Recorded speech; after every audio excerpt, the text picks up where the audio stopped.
ഹൃദയപൂർവം ഭാഗം 104. അവർ എല്ലാവരും ശരത്തിനെയും ദേവുവിനെയും തന്നെ നോക്കിയിരിക്കുകയായിരുന്നു. ശരത്ത് എല്ലാവരെയും നോക്കി പുഞ്ചിരിയോടെ കണ്ണു ചിമ്മി കാണിച്ചു. അവന്റെ മുഖത്ത് സങ്കടമില്ല എന്ന് കണ്ടപ്പോഴാണ് ബാക്കിയുള്ളവർക്ക് ആശ്വാസം തോന്നിയത്.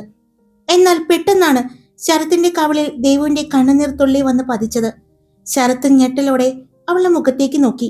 അപ്പോഴും തന്റെ മുഖത്തല്ല നോക്കിയിരിക്കുന്നത്.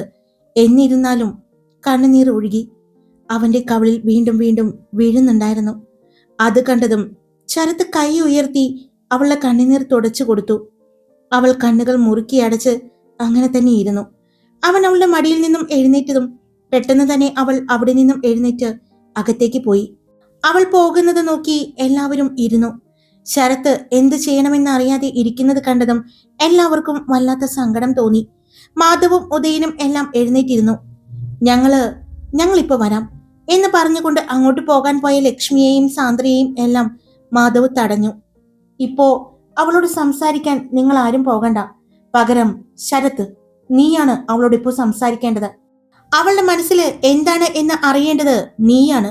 അവൾക്ക് പറയാനുള്ളതും കേൾക്കാനുള്ളതും എല്ലാം അവളുടെ മനസ്സിലെ എല്ലാ ചിന്തകളും ആശങ്കകളെയും നിന്നിലൂടെ തന്നെ പെയ്തിറങ്ങണം. അത് കഴിയുമ്പോൾ അവൾ പുതിയൊരു ദേവികയായിട്ട് മാറും. ഞങ്ങൾക്ക് ഉറപ്പുണ്ട്. നീ ചെന്ന് അവൾക്ക് പറയാനുള്ളതും നിനക്ക് പറയാനുള്ളതും മുഴുവനും പറഞ്ഞു തീർത്ത് പുതിയൊരു ദേവികയുമായിട്ട് വാ. ഉദയൻ പറഞ്ഞതും ശരത്ത് എല്ലാവരെയും നോക്കി ഒരു ചെറിയ പുഞ്ചിരി മാത്രം നൽകിക്കൊണ്ട് അവിടെ നിന്നും ദേവികയുടെ റൂമിലേക്ക് ചെന്നു. ദേവിക അവിടെ ബെഡിൽ കിടക്കുന്നത് കണ്ടതും ആദ്യം അകത്തേക്ക് കയറാൻ അവനൊന്ന് മടിച്ചു. പിന്നെ രണ്ടും കൽപ്പിച്ച് അവൻ അകത്തേക്ക് കയറി.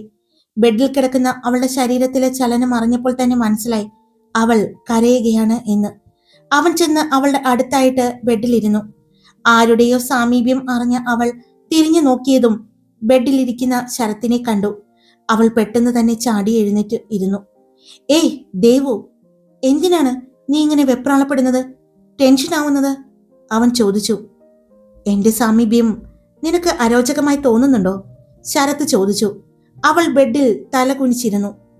പറയ് ദേവു, ശരത്ത് വീണ്ടും ചോദിച്ചു. ഞാനങ്ങനെ പറഞ്ഞില്ല, അവൾ പതിയെ പറഞ്ഞു. പിന്നെ എന്താണ് നിനക്ക്? നിന്റെ മനസ്സിൽ എന്താണ്? ഞാൻ നിന്നോട് കുറെ പ്രാവശ്യമായി ചോദിക്കുന്നു, എന്താണ് നിന്റെ മനസ്സിലുള്ളത് എന്ന് നീ തുറന്ന് പറയ്. നിനക്കെന്നെ അംഗീകരിക്കാൻ പറ്റുന്നില്ല എന്നുണ്ടോ? അങ്ങനെയാണെങ്കിൽ പറഞ്ഞാ മതി. ഞാൻ പിന്നെ നിന്റെ പുറകില് വരില്ല.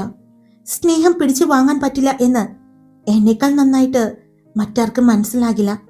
അതുകൊണ്ട് ധൈര്യമായിട്ട് നിനക്ക് എന്നോട് പറയാം. ഞാൻ നിന്നെ ഒരു നോട്ടം കൊണ്ട് പോലും പിന്നെ ബുദ്ധിമുട്ടിക്കില്ല, അവൻ പറഞ്ഞു. അപ്പോഴും തലകുനിച്ചിരിക്കുകയായിരുന്നു അവള്. നീ ഇപ്പോ എന്നോട് ചെയ്യുന്നത് വലിയൊരു ചതിയാണ്.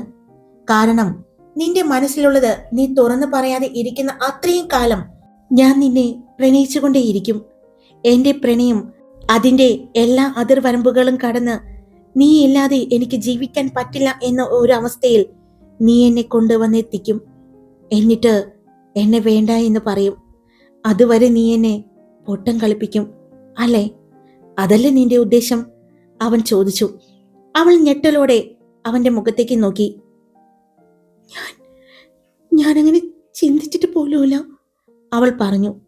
നീ ചിന്തിക്കണ്ട, പക്ഷേ നീ ചെയ്യുന്നത് അതാണ്. ഒരാളുടെ ആത്മാർത്ഥ സ്നേഹത്തെ നീ മുതലെടുക്കുകയാണ്. അവൻ പറഞ്ഞതും അവൾ പെട്ടെന്ന് ബെഡിൽ നിന്നും ചാടി എഴുന്നേറ്റു. അവന്റെ അടുത്തേക്ക് വന്ന് ഷർട്ടിൽ കുത്തിപ്പിടിച്ചു. ഞാൻ പറഞ്ഞു എനിക്കും ജീവിക്കണമെന്ന്. ഞാനും ആഗ്രഹിക്കുന്നുണ്ട് നല്ലൊരു കുടുംബജീവിതം. എന്നെ എല്ലാ അർത്ഥത്തിലും മനസ്സിലാക്കി ഞാൻ എന്താണെന്നും എനിക്ക് സംഭവിച്ചത് എല്ലാം അറിഞ്ഞ് എന്നെ പറഞ്ഞ് കുത്തി നോവിക്കാതെ എന്നെ മനസ്സിലാക്കി സ്നേഹിക്കുന്ന ഒരാളെ ഞാൻ എൻ്റെ ജീവിതത്തിലേക്ക് കൂട്ടുമെന്ന് ഇവിടെ വന്നപ്പോഴാണ് അങ്ങനെ ഒരു തീരുമാനം ഞാൻ എടുത്തത്. അത് ഇവിടെയുള്ളവരുടെ പരസ്പര സ്നേഹവും വിശ്വാസം, കെയറിങ് അങ്ങനെയെല്ലാം കണ്ടുകൊണ്ടാണ്. ഞാനും ഒരു സാധാരണ പെണ്ണാണ്. ഞാനും ആഗ്രഹിക്കുന്നുണ്ട് ഒരു കുടുംബജീവിതം. എന്നെ സ്നേഹിക്കുന്ന, എൻ്റെ വിഷമങ്ങൾ മനസ്സിലാക്കുന്ന ഒരു ഭർത്താവ്, കുഞ്ഞുങ്ങൾ, അങ്ങനെയെല്ലാം. നിങ്ങൾ എന്താ കരുതിയത്? എനിക്ക് ഈ പറയുന്ന ഫീലിങ്സും ഒന്നുമില്ലാത്ത ഒരു സ്ത്രീയാണ് എന്നാണോ? അല്ല, എല്ലാ സ്ത്രീകളെ പോലെയും എനിക്കും ഉണ്ട് എല്ലാ ഫീലിങ്സും. പിന്നെ നിങ്ങളോട് ഇഷ്ടം പറയാത്തത് അത് മറ്റൊന്നും കൊണ്ടല്ല. ഈശ്വരനിൽ നിന്ന് പൂർണ്ണമായിട്ടും മോചനം കിട്ടിയതിനു ശേഷം ഞാൻ നിങ്ങളോട് പറയുമായിരുന്നു എൻ്റെ മനസ്സിൽ എന്താണെന്ന്. അതുവരെ നിങ്ങൾക്ക് കാത്തിരിക്കാൻ പറ്റില്ല അല്ലേ? ദേവു, ഞാൻ പെട്ടെന്ന് ശരത്ത് എന്തോ പറയാൻ വന്നതും അവൾ കൈയെടുത്ത് തടഞ്ഞു. വേണ്ട, എല്ലാവർക്കും അവരവരുടെ കാര്യങ്ങൾ മാത്രമേ ഉള്ളൂ. മറ്റുള്ളവരുടെ കാര്യം, മറ്റുള്ളവരുടെ അവസ്ഥ ഒന്നും നോക്കണ്ടല്ലോ. ഞാനിപ്പോഴും നിയമപ്രകാരം ഈശ്വരന്റെ ഭാര്യയാണ്. ഞാൻ എങ്ങനെയാണ് നിങ്ങളെ പ്രണയിക്കുന്നത്? ആ ബന്ധനത്തിൽ നിന്നും മോചനം കിട്ടിയതിനു ശേഷം ഞാൻ പറയുമായിരുന്നു എനിക്ക് നിങ്ങളെ ഇഷ്ടമാണ് എന്ന്. അവൾ പറഞ്ഞതും അവന്റെ കണ്ണുകൾ അത് കേട്ട് വിടർന്നു. നിറഞ്ഞ സന്തോഷത്തോടെ, നിറഞ്ഞ കണ്ണുകളോടെ അവൻ അവളെ നോക്കി. അപ്പോഴും കണ്ണുനീരോടെ തന്റെ മുഖത്ത് നോക്കി നിൽക്കുന്ന ആ പെണ്ണിനോട് അവന് വല്ലാത്തൊരു അലിവ് തോന്നി. അവളോടുള്ള സ്നേഹം കൂടി. ദേവു, അങ്ങനെയല്ല ഞാൻ പറയുന്നത്. അവൻ പറഞ്ഞു പൂർത്തിയാക്കാൻ സമ്മതിക്കാതെ, മതി, നിർത്തിക്കോ, ഇന്നത്തോട് നിർത്തിക്കോ. നിങ്ങൾക്ക് എന്താ അറിയേണ്ടത്? ഞാൻ എനിക്ക് എനിക്ക് നിങ്ങളെ ഇഷ്ടമാണോ അല്ലയോ എന്നല്ലേ നിങ്ങൾക്ക് അറിയേണ്ടത്. എന്നാ കേട്ടോ, എനിക്ക് നിങ്ങളെ ഇഷ്ടമല്ല. ഞാൻ ആരുടെ ഒപ്പം ജീവിക്കാൻ ആഗ്രഹിക്കുന്നില്ല. ഞാൻ ഒറ്റയ്ക്ക് ജീവിച്ചോളാം. അതും ഇവിടെ ഞാൻ നിൽക്കുന്നത് നിങ്ങൾക്ക് ബുദ്ധിമുട്ടാണെങ്കിൽ പറഞ്ഞാൽ മതി. ഞാൻ എങ്ങോട്ടാണെങ്കിലും പോയിക്കൊള്ളാം. പക്ഷെ തിരിച്ച് എന്തായാലും എൻ്റെ വീട്ടിലേക്കോ ഈശ്വരൻ്റെ അടുത്തേക്കോ ഇല്ല. അവൾ സങ്കടത്തോടെ, വല്ലാത്തൊരു കിതപ്പോടെ പറഞ്ഞു. നിങ്ങൾക്ക് നല്ലൊരു പെൺകുട്ടിയെ കിട്ടും. നിങ്ങൾ പറഞ്ഞതുപോലെ നിങ്ങളെ മനസ്സിലാക്കുന്ന, നിങ്ങളെ പറ്റിക്കാത്ത, നിങ്ങളുടെ ഇഷ്ടത്തിന് നടക്കുന്ന ഒരു പെൺകുട്ടിയെ. ഞാനതിൽ പരാജയപ്പെട്ടു എന്ന് നിങ്ങൾക്ക് മനസ്സിലായില്ലേ? ഇനി നമ്മൾ ഒരുമിച്ച് ജീവിച്ചാലും. അവൾ അത്രയും പറഞ്ഞതും പെട്ടെന്ന് ശരത്ത് അവളെ വലിച്ച് അവന്റെ നെഞ്ചിലേക്ക് ചേർത്ത് അവളെ കെട്ടിപ്പിടിച്ചു. അവളുടെ ചുണ്ടിനെ ചുംബിച്ചു. പെട്ടെന്നായിരുന്നു അവൾ കണ്ണുകൾ മിഴിച്ച് അവനെ നോക്കി. ആ സമയം അവന്റെ ചുണ്ട് അവളുടെ ചുണ്ടിനെ നുണഞ്ഞു. അത് അറിഞ്ഞതും അവളുടെ കൈകൾ അവന്റെ ഷർട്ടിൽ മുറുകി. അവളുടെ കണ്ണുകൾ താനെ കൂമ്പിയടഞ്ഞു. പെട്ടെന്ന് അവളുടെ ചുണ്ടിൽ അവന്റെ പല്ലുകൾ ആഴ്ന്നതും അവൾ എരിവ് വലിച്ചു. കണ്ണുകൾ തുറന്ന് അവനെ നോക്കി. തന്റെ കണ്ണിലേക്ക് തന്നെ നോക്കി. തന്റെ ചുണ്ടിനെ കടിക്കുന്ന ശരത്തിനെ അവൾ നോക്കിയതും അവന്റെ ചുണ്ടുകൾ അവളുടെ ചുണ്ടിനെ മോചിപ്പിച്ചു. ഇനി വേണ്ടാത്ത വർത്തമാനം പറയരുത്. നീ എന്നെ വിട്ടുപോകുമെന്ന് പോലും നീ പറയരുത്. അങ്ങനെ നീ പോകുന്നത് ജീവിതത്തിലേക്കായിരിക്കില്ല, മരണത്തിലേക്കായിരിക്കുമെന്ന് എനിക്കറിയാം. അപ്പോഴും തനിച്ച് വിടില്ല, ഞാനും വരും. നിനക്ക് ഞാൻ അവിടെയും സമാധാനം തരില്ല, അവൻ പറഞ്ഞു. അപ്പോഴും അവന്റെ കൈകൾ അവളുടെ അരയിലായി ചുറ്റിപ്പിടിച്ച് അവനിലേക്ക് ചേർത്ത് പിടിച്ചിരുന്നു. കണ്ണുകൾ മിഴിഞ്ഞ് നിറകണ്ണുകളോടെ അവനെ നോക്കി തന്നെ ആ പെണ്ണ് നിന്നു. സത്യം, ഇനി ഈ ശരത്തിന് ഒരു ജീവിതമുണ്ടെങ്കിൽ അത് നിന്റെ കൂടെയായിരിക്കും. അതല്ല, മരണമാണെങ്കിൽ അതും നിന്റെ കൂടെ തന്നെയായിരിക്കും. അത്രയ്ക്ക് ഞാൻ നിന്നെ സ്നേഹിക്കുന്നുണ്ട്, മനസ്സിലാക്കുന്നുണ്ട്. പക്ഷെ നിന്റെ മനസ്സ് ഇടയ്ക്ക് നിന്റെ കയ്യിൽ നിന്ന് പോകുന്നു എന്ന് തോന്നിയ സമയങ്ങളിൽ എനിക്കിങ്ങനെ നിന്റെ അനുവാദം പോലും ഇല്ലാതെ നിന്നെ ചേർത്ത് പിടിക്കാനും ആശ്വസിപ്പിക്കാനും എനിക്ക് സാധിക്കും. അതിന് നിന്റെ ഒരു അനുവാദം പോലും എനിക്ക് വേണ്ട. കാരണം ഇന്ന് ആ ഡിവോഴ്സ് പേപ്പറിൽ നീ ഒപ്പിട്ട ആ സമയം മുതൽ നീ എന്റേതായി കഴിഞ്ഞു. ഒരു താലിച്ചരടിന്റെ കുറവ് മാത്രമേ നിനക്കുള്ളൂ. അത് വേണമെങ്കിൽ ഇന്ന് നേരമൊന്ന് പുലർന്നു കഴിഞ്ഞാൽ അത് എന്റെ കൈയാലെ ചാർത്തി തരാനും എനിക്ക് മടിയൊന്നുമില്ല. അതിന് ആരുടെയും സമ്മതവും വേണ്ട, ശരത്ത് പറഞ്ഞു. അപ്പോഴും അവന്റെ കണ്ണിലേക്ക് തന്നെ നോക്കി കണ്ണുനീർ വാർത്തുകൊണ്ട് നിൽക്കുന്ന പെണ്ണിനെ കണ്ട് അവന് അലിവ് തോന്നി. അവൻ അവളിൽ നിന്ന് പിടുത്തം വിട്ടുകൊണ്ട് അകന്ന് മാറാൻ നോക്കിയതും പെട്ടെന്ന് അവൾ അവന്റെ ഷർട്ടിൽ പിടിച്ചുകൊണ്ട് അവളുടെ അടുത്തേക്ക് തന്നെ പിടിച്ചു നിർത്തി. എന്റെ എല്ലാ കുറവുകൾ അറിഞ്ഞ് ഞാൻ എന്താണെന്ന് മനസ്സിലാക്കി എന്നെ സ്നേഹിക്കാൻ പറ്റുമെങ്കിൽ ഈശ്വറിൽ നിന്നും ഡിവോഴ്സ് കിട്ടുന്ന അന്ന് എന്നെ വിവാഹം കഴിക്കാൻ സമ്മതാണോ ശരത്തേട്ടന്?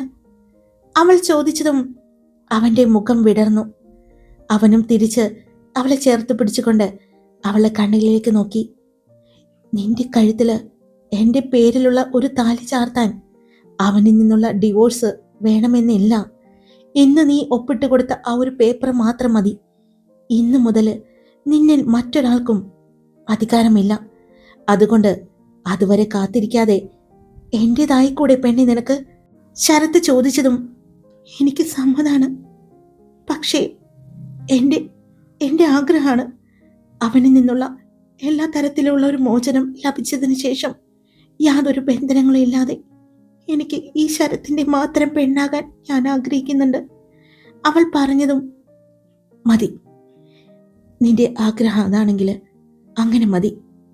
കാത്തിരിക്കാൻ ഞാൻ തയ്യാറാണ്. ഈയൊരു മറുപടിക്കായി കാത്തിരിക്കുകയായിരുന്നു ഞാൻ. ഇനി എത്ര നാള് വേണമെങ്കിലും ഞാൻ കാത്തിരുന്നോളാം. അതുവരെ നമുക്കും പ്രണയിക്കാം, പരസ്പരം മനസ്സിലാക്കാം, അല്ലേ? അവൻ ചോദിച്ചതും അവൾ കരഞ്ഞുകൊണ്ട് അതേ എന്ന് തലയണക്കി. അവളുടെ മുഖം അവൻ്റെ നെഞ്ചിലേക്ക് ചേർന്നു.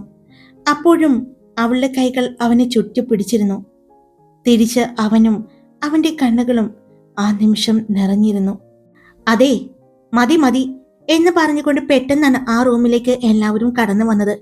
എല്ലാവരും വന്നതും അവൾ അവന്റെ അടുത്ത് നിന്നും അകന്നു മാറാൻ നോക്കിയതും സമ്മതിക്കാതെ അപ്പോഴും അവളെ ചേർത്ത് പിടിച്ചു. ഒന്ന് വിടടാ അവളെ എന്ന് പറഞ്ഞ് ഉദയൻ അവളുടെ കൈ പിടിച്ച് അവന്റെ അടുത്തേക്ക് ചേർത്ത് നിർത്തി. അതെ, ഇവള് എന്റെ അനിയത്തിയാണ്. ഇവളുടെ വിവാഹം ആരുടെ ഒപ്പം നടത്തണം, എങ്ങനെ നടത്തണമെന്ന് തീരുമാനിക്കേണ്ടത് ഞാനാണ്. അതുകൊണ്ട് മര്യാദയ്ക്ക് വന്ന് എന്റെ അനിയത്തിയെ പെണ്ണ് ചോദിക്ക്. എന്നിട്ട് തരണോ വേണ്ടിയോന്ന് ഞാൻ ആലോചിക്കാം. ഉദയൻ പറഞ്ഞതും ശരത്ത് അവളുടെ കയ്യിൽ പിടിച്ച് വീണ്ടും അവനിലേക്ക് ചേർത്ത് നിർത്തി. ഇവളെ താലി ചാർത്തി ഈ ശരത്തിന്റെ നല്ല പാതിയാക്കാൻ എനിക്ക് നിന്റെ എന്നല്ല ആരുടെയും സമ്മതം വേണ്ട. ഇവളുടെ മാത്രം സമ്മതം മതി. എനിക്കത് അവൾ തന്നു കഴിഞ്ഞു. ഇനി എനിക്കറിയാം എന്താണ് ചെയ്യേണ്ടതെന്ന്. അവൻ പറഞ്ഞുകൊണ്ട് അവളുടെ തോളിലൂടെ കൈയിട്ട് അവന്റെ നെഞ്ചിലേക്ക് തന്നെ അവളെ ചേർത്ത് പിടിച്ചു. മാധവേ! ശരത്തിന് വീണ്ടും കൊമ്പ് മുളച്ചു. ഇത്രയും നേരം എന്ത് പാവായിരുന്നു, ഇപ്പൊ നോക്കിക്കേ അവന്റെ തനി സ്വഭാവം പുറത്തു വന്നു. മോളെ ദേവു, നീ എന്തായാലും പെട്ടെന്നൊന്നും ഇവനെ വിവാഹം കഴിക്കണ്ട. ഇവന്റെ എല്ലാ സ്വഭാവം അറിഞ്ഞിട്ട് വിവാഹം കഴിച്ചാൽ മതി. ഇപ്പൊ തന്നെ കണ്ടില്ലേ, പാവമായിരുന്നവൻ നിന്റെ ഒരു മറുപടി കിട്ടി അപ്പോഴേക്കും ഉയർത്തെഴുന്നേറ്റത്. അതുകൊണ്ട് ഇവനെ ഒന്ന് അറിഞ്ഞ് നിനക്ക് സഹിക്കാൻ പറ്റുന്നില്ലെങ്കിൽ നമുക്ക് ഈ ചെക്കനെ വേണ്ടാന്ന് വെക്കാലോ. ഉദയൻ പറഞ്ഞതും എന്നാ നിന്നെ ഞാൻ കൊല്ലും. മോളെ സാന്ദ്ര, നിനക്ക് ഇവനെ ജീവനോടെ വേണമെങ്കിൽ വിളിച്ചുകൊണ്ട് പോയിക്കോ. എന്റെ പെണ്ണ് എന്നെ ഇഷ്ടമാണെന്ന് പറഞ്ഞ് ആ നിമിഷം തന്നെ അവനത് കലക്കാൻ നോക്കുന്നത് നോക്കിക്കേ. ശരത്ത് പറഞ്ഞതും കലക്കാൻ നോക്കിയതൊന്നുമല്ല, നിങ്ങളുടെ രണ്ടുപേരുടെയും പ്രണയം സത്യമാണോ എന്നറിയാൻ വേണ്ടി ടെസ്റ്റ് ചെയ്തതാണ് ഞാൻ. ഉദയൻ പറഞ്ഞു. എന്തായാലും ഞങ്ങൾക്ക് സന്തോഷായി. ഇനി എന്നും ഞങ്ങളുടെ കൂടെ ഉണ്ടാകുമല്ലോ ഈ ദേവൂട്ടി, അല്ലേ? ഉദയൻ ചോദിച്ചതും അവൾ അതേ എന്ന് തല അനക്കി. എല്ലാവർക്കും ഒരുപാട് സന്തോഷായി. ഒരു ചെറിയ വേദനയായി, വിഷമമായി ശരത്ത് ദേവുവും എപ്പോഴും ഉണ്ടായിരുന്നു. അതും മാറിയിരിക്കുന്നു. ഇപ്പോ തങ്ങൾക്കിടയിൽ ഒരുപാട് സന്തോഷമുള്ളതായി അവർക്ക് തോന്നി. എന്തായാലും ഇന്ന് ഉറക്കമൊഴിച്ചത് നന്നായി. ഇതിലും വലിയൊരു കാഴ്ച ഇനി കാണാനില്ല, അല്ലേ? സന്ദീപ് പറഞ്ഞതും എല്ലാവരും അതേ എന്ന് പറഞ്ഞു. നമുക്ക് ഓരോ ചായ കുടിച്ചാലോ? മാധവ് ചോദിച്ചതും ആകാലോ എന്ന് പറഞ്ഞ് എല്ലാവരും ഒരുമിച്ച് കിച്ചണിലേക്ക് പോയി. നിങ്ങൾ ഇവിടെ ഇരിക്കെ, ഞങ്ങൾ ഉണ്ടാക്കാം ചായ എന്ന് പറഞ്ഞ് മാധവ് ചായ ഉണ്ടാക്കാൻ തുടങ്ങി. എന്നാ പിന്നെ ബ്രേക്ക്ഫാസ്റ്റ് കൂടി ഉണ്ടാക്കിയാലോ? ടീച്ചർ അമ്മയ്ക്കും മാഷച്ചനും ഒരു സഹായമാകും. ലക്ഷ്മി പറഞ്ഞതും അത് ശരിയാണല്ലോ, എന്നാ നമുക്ക് ഉണ്ടാക്കാം. അവളെ നോക്കിക്കൊണ്ട് മാധവ് പറഞ്ഞതും ഞങ്ങൾ ഉണ്ടാക്കിക്കൊള്ളാം, നിങ്ങൾ ഇവിടെ ഇരുന്നാ മതി. ലക്ഷ്മി പറഞ്ഞതും ശരി, ഞങ്ങൾ ഇവിടെ ഇരിക്കാം, നിങ്ങൾ ഉണ്ടാക്കിക്കോ, പക്ഷെ ഈ ചായ ഞങ്ങൾ ഉണ്ടാക്കി തരാം എന്ന് പറഞ്ഞ് അവൻ നല്ലൊരു ചായ ഉണ്ടാക്കി എല്ലാവർക്കും കൊടുത്തു. അപ്പോഴേക്കും സന്ദീപ് ഒരു പാത്രത്തിൽ പഴം വറുത്തതും അച്ചപ്പവും എല്ലാം എടുത്തു വെച്ചു. എല്ലാവരും അടുക്കളയിൽ തന്നെ ഇരുന്ന് സംസാരിച്ചും ചിരിച്ചും കളിയാക്കിയും എല്ലാം ചായ കുടിച്ചു. അതിനിടയ്ക്ക് ലക്ഷ്മിയും സാന്ദ്രയും കൂടി ബ്രേക്ക്ഫാസ്റ്റ് ഉണ്ടാക്കാൻ തുടങ്ങി. അടുപ്പ് കത്തിച്ച് അതിലേക്ക് വെള്ളം വെച്ചു ലക്ഷ്മി. അങ്ങനെ സംസാരിച്ചുകൊണ്ട് ബ്രേക്ക്ഫാസ്റ്റ് ഉണ്ടാക്കാൻ തുടങ്ങി. മാഷും ടീച്ചറമ്മയും എഴുന്നേറ്റ് വരുമ്പോൾ എല്ലാവരെയും കിച്ചണിൽ കണ്ടു. നിങ്ങൾ ഉറങ്ങിയില്ലേ? മാഷ് ചോദിച്ചു. ഇല്ല, ചുമ്മാ സംസാരിച്ചിരുന്നു, സമയം പോയത് അറിഞ്ഞില്ല. എന്നാ പിന്നെ ഒരു ചായ കുടിക്കാന്ന് കരുതി ഞങ്ങൾ വന്നപ്പോഴാണ്. സമയം ഇത്രയായില്ലേ, എന്നാ പിന്നെ ബ്രേക്ക്ഫാസ്റ്റ് ഉണ്ടാക്കാം എന്ന് കരുതിയത്. അങ്ങനെ ബ്രേക്ക്ഫാസ്റ്റ് എല്ലാം ഉണ്ടാക്കി വെച്ചിട്ടുണ്ട് ഞങ്ങള്. ഉദയൻ പറഞ്ഞു.